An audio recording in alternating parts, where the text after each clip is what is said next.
तो कहानी की शुरुआत में हमें आइसिनाई नाम के एक छोटे से किंगडम को दिखाया जाता है जहाँ के लोग बहुत ही सुकून से मिलजुल कर रहते थे। हालांकि ये वो टाइम है जब रोमन एम्पायर ने तकरीबन अमेरिका पर जंग करने के बाद कब्जा कर लिया था। ये किंगडम भी अमेरिका के ही अंडर आता था, लेकिन अब तक रोमन एम्पायर ने यहाँ पे कब्जा नहीं किया था। सीन कट होकर आइसिनाई के पास ही एक किंगडम में जंग का माहौल देखने को मिलता है। रोमन सोल्जर्स यहाँ के मासूम लोगों को मार रहे थे और इस बुरी हालत में ये सभी लोग गॉड से अपनी मदद के लिए आने वाली गॉडेस के जल्दी आने की दुआएं करने लगते हैं और रोमन सोल्जर्स से कहते हैं, देख लेना वो दिन जल्दी आएगा जब एक मलका आकर हमें तुम्हारे जुल्म से बचाएगी। ये बात काफी अजीब थी। रोमन सोल्जर्स का जनरल फौरन ये बात जाकर अपने किंग को बताता है, जो भी सारी कहानी सुनकर गुस्से में आ चुके थे। इसीलिए वो फौरन ही इस एम्पायर की सभी ताकतवर औरतों को जान से मारने का हुक्म दे देते हैं, स्पेशली वो औरतें जो उनका मुकाबला कर सकती थी। उससे ज्यादा शायद उनको अपनी हार का डर हो गया था।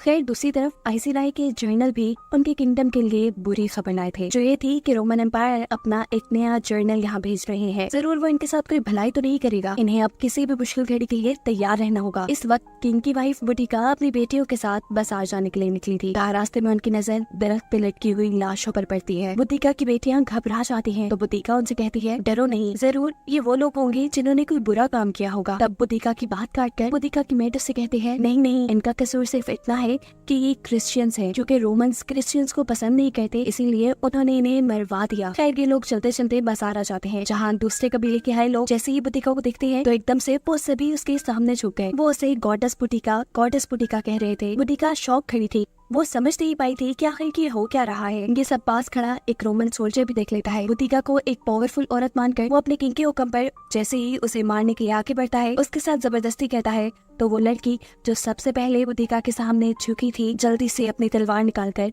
उस आदमी का हाथ काट देती है। अगले ही सेकंड उसने इस गिरे हुए आदमी का सर भी काट दिया, यानी उसने रोमन सोल्जर को मार दिया और ये उससे बहुत बड़ा गुनाह हो गया। ये लोग जानते थे कि अब यहाँ रोमन फौज आ जाएगी इस चीज का बदला लेने के लिए, इसलिए ये सब तो यहाँ से भाग जाते हैं। लेकिन अब रोमन सोल्जर्स पड़ जाते हैं क्वीन के पीछे, यानी बुटिका के पीछे। किंग बुटिका की जान बचाने के लिए रोमन सोल्जर्स के साथ सुलह करने की बात करते हैं। ये सोल्जर्स भी बुटिका की जान को बख्शने के लिए मान गए थे, लेकिन एक शर्त पे, जो कि ये थी कि बुटिका को सजा जरूर मिलेगी, और वो सजा ये थी कि बुटिका पूरे 1 साल तक महल से बाहर नहीं जा सकती। इन सबके यहाँ से चले जाने के बाद बुटिका अपने हस्बैंड से यानी किंग से बात करती है, उन्हें बाजार में होने वाली सारी स्टोरी सुनाती है और पूछती है, मुझे एक बात समझ नहीं आई, उन्होंने मुझे गॉडेस कह के क्यों पुकारा? किंग जवाब देते हैं, शायद इसलिए कि तुम बारबेरियंस की ब्लड लाइन से हो। बारबेरियंस यानी दुनिया के सबसे बहादुर सोल्जर्स। अगले दिन रूटीन की तरह बुटिका अपनी बेटियों के साथ खेल रही थी लकड़ी की नकली तलवार से, जिनको देखकर किंग खुश हो रहे थे। किंग को लगा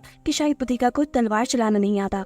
वो अपनी बेटियों के जाने के बाद जैसे ही बुटिका को तलवार चलाने का सबक देने लगता है, तभी बुटिका बड़ी ही होशियारी से उसी के ऊपर अपनी नकली तलवार से ही हमला कर देती है। बादशाह को भी समझ नहीं आया था, एकदम से वो उसकी पकड़ में आ गए थे और उसके ये चाल देखकर बादशाह समझ गए कि बुटिका बहुत ताकतवर है, और जैसा वो सोच रहा है कि बुटिका को तलवारबाजी नहीं आती, वो गलत था। वो बुटिका को अब अपने रूम में लेकर आता है और उसके सामने एक तलवार निकालता है। ये तलवार उसे बुटिका के डैड ने दी थी। ये कोई आम तलवार नहीं थी, बल्कि बारबेरियंस की तलवार थी। इस तलवार की सबसे खास बात ये कि ये गॉडेस बुटिका की तलवार थी, जिसे बहुत से जादुओं की मदद से बनाया गया था। अब अगले दिन आइसिनाई में रोमन जर्नल आते हैं, जिसके बारे में किंग को खबर पहले से ही उनके जर्नल से मिल गई थी। यहाँ के सभी लोग दुश्मन होने के बावजूद रोमन जर्नल को इतनी इज्जत देते हैं जैसे वो कोई बहुत खास मेहमान हो, लेकिन वो जर्नल तो इन्हें कीड़े मकोड़ों से भी कम समझ रहा था। फिलहाल के लिए तो वो यहाँ से चला जाता है, लेकिन किंग जान चुके थे कि उसके इरादे अच्छे नहीं, इसीलिए वो अपने जनरल के साथ मिलकर रोमन सोल्जर के उनके किंगडम पर हमला करने से पहले ही रोमन्स की यहाँ आई प्लेटून पर हमला करने का फैसला करता है, ताकि वो अपने किंगडम को बचा सके। रातों रात ही अपनी फौज तैयार करते हैं और जंग पे निकल जाते हैं। ये जंग बहुत ही भारी थी, रोमन सोल्जर्स स्ट्रेंथ थे और इन लोगों के पास तो ज्यादा हथियार भी नहीं थे, लेकिन ये लोग हिम्मत नहीं हारते और ऐसे जंग जीत जाते हैं। ये लोग जंग जीत तो गए, लेकिन इन्होंने जंग जीतने की बहुत बड़ी कीमत अदा की। किंगडम वापस आकर जनरल बुटिका को बुरी खबर ये देते हैं कि किंग अब इस दुनिया में नहीं रहे।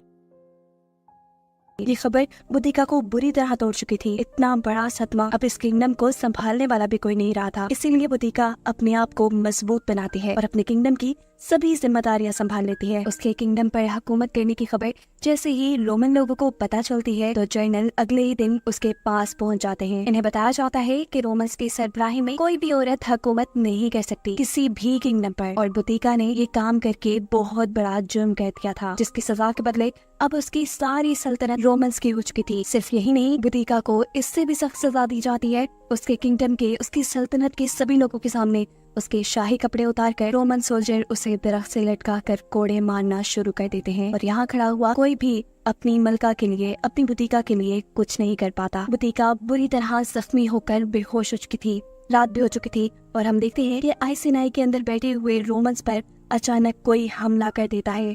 ये वही लोग थे जो बुतिका को गॉडेस मानते थे। वो यहाँ सभी रोमन सोल्जर से लड़कर बुतिका को बचाकर यहाँ से ले जाते हैं। अपने किंगडम में ले जाकर बुतिका का इलाज किया जाता है। होश में आते ही बुतिका सबसे पहले अपनी बेटियों के बारे में पूछती है और उसे बुरी खबर ये दी जाती है कि उसकी बेटियां कोड़ों की सदमे मारी गईं। और इस इतने बड़े सदमे में बुतिका दोबारा अपने होश खो देती है। काफी दिन यूं ही गुजर जाते हैं और फिर एक दिन बुतिका सेहतयाब होकर उस टेंट से बाहर निकलती है, जहाँ वो देखती है कि बच्चे नकली तलवारों से लड़ना सीख रहे थे। इन बच्चों में 2 लड़कियां भी थी जो उन्हें बिल्कुल अपनी बेटी की तरह लग रही थी। यही लड़कियां बुतिका को बताती हैं कि उनके किंगडम के लोग उसे गॉडेस यानी देवी मानते हैं। इन लोगों का मानना है कि आप हमें रोमन से बचा लेंगी।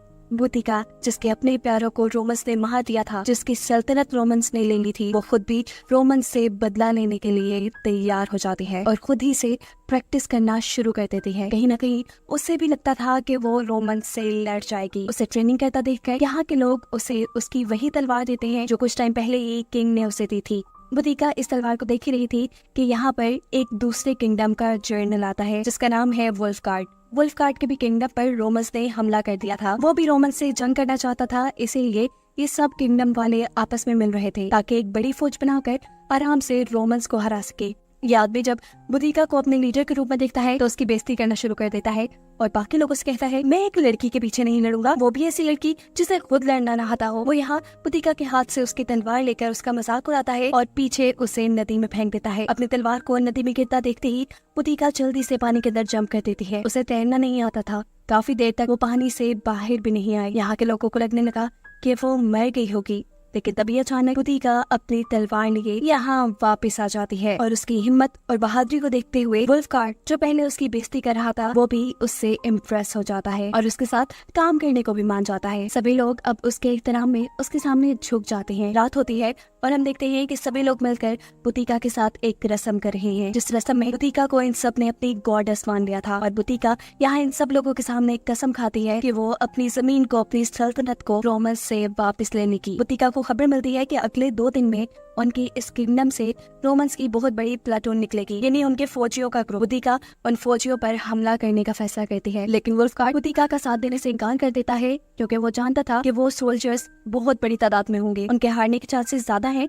वो बुतिका से कहता है कि मैं अपने सोल्जर्स की जान खतरे में नहीं डाल सकता। ये सुनते ही बुतिका अकेले ही उनके ऊपर हमला करने का फैसला करती है। अब बुतिका अकेले ही अपने कुछ वफादार लोगों के साथ उन सोल्जर्स से लड़ने के लिए आगे बढ़ गई थी, लेकिन तभी वो देखती है कि वुल्फगार्ड भी अपने सारे सोल्जर लेकर उसकी मदद के लिए आ गया है, जो देख बुतिका को बहुत खुशी हुई थी। फाइनली अब रोमन फौज भी उनके सामने ही थी। ये लोग इस फौज के ऊपर हमला कर देते हैं। हम देखते हैं कि इसी फौज के अंदर बुतिका का पुराना जर्नल भी था। वो बुतिका से बात करने के लिए आगे बढ़ता है, लेकिन बुतिका उसे पहचान नहीं पाती और एक रोमन सोल्जर समझते हुए उसे मार डालती है। गुस्से में बुतिका अपने ऊपर से कंट्रोल खो चुकी थी। वो बार बार अब इस आदमी के पेट में तलवार मारते हुए अपना गुस्सा निकाल रही थी, जबकि दूसरी तरफ वुल्फगार्ड के सोल्जर्स यहाँ रोमन सोल्जर से लड़ रहे थे, जो रोमन्स को हराने में बहुत हद तक कामयाब भी हो चुके थे। ये लोग रोमन सोल्जर्स के सरों को नेज़े पे लटकाते हुए अपनी जीत का हथियार बना लेते हैं और साथ ही इनका सारा सामान भी लूट लेते हैं। इस जंग के बाद काफी अरसे तक उनके किंगडम में अमन रहा। हम देखते हैं कि यहाँ बुतिका से मिलने के लिए कुछ बोने आए। वो बुतिका को बताते हैं कि तुम्हें पूरी तरह देवी बनने के लिए कुछ रस्में करनी पड़ेंगी, जिसमें वो बुतिका को इंसानों का खून पिलाने के साथ साथ और भी अजीबोगरीब काम करते हैं। इन्हीं बोनों के सरदार बुतिका को ये बात बता देते हैं कि तुम्हारा एंड, तुम्हारी मौत करीब है, तुम्हें मरने से पहले बहुत कुछ करना होगा। पता चलता है कि बुतिका को अभी तक अपनी बेटियों के वियंस आते थे। इस औरत की बातें बुतिका को उन वियंस से बाहर ले आती हैं और उसे यकीन दिलाती हैं कि उसकी फैमिली मारी जा चुकी है।